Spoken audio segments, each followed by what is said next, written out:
Hey everybody, look at this cool PX4. It should be in the next Blade Runner movie because it's got that vibe. Now that I have your attention, I'm going to talk about what happened for the first day of John Johnson's Testing Standards class. This was a unique class, and I know I say that a lot, but I try to take unique classes because in a way this was like a gun therapy class. Not only was there technical improvement, but there was also a lot of one-on-one coaching and instructional development. There's also some insights which, if the students chose to and chose to learn, might make them a better person as well.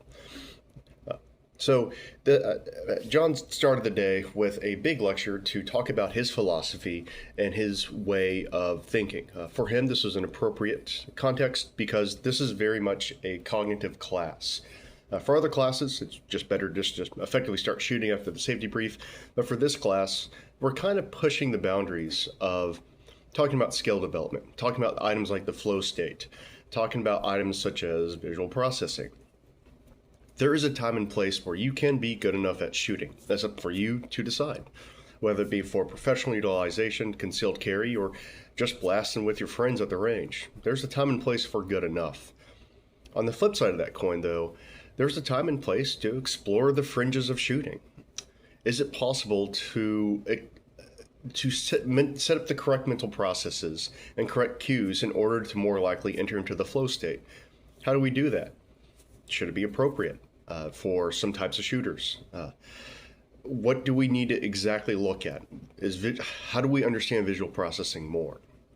There's a time and place where it is good and necessary to help push these developments further on, because I think these can trickle down to some of the more normal people and help them shoot better.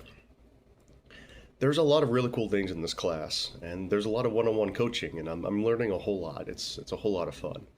I can't go into detail. I think I'm stuck at 3 minutes for Instagram.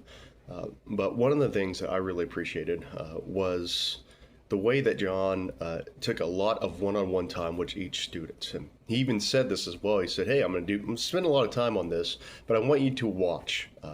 Sometimes some of the students themselves gave the best insight into why they were shooting.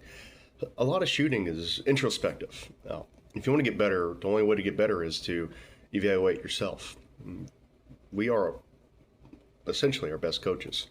So the way that John would coach would be one-on-one, ask him questions, sometimes really deep questions, and if the student didn't know, that's fine. I'm about to get cut off here for 3 minutes, but it's been a really fun class so far, and it's fun to push the boundaries, and it's fun to explore spaces which not a lot of people talk about. Thank you for your time.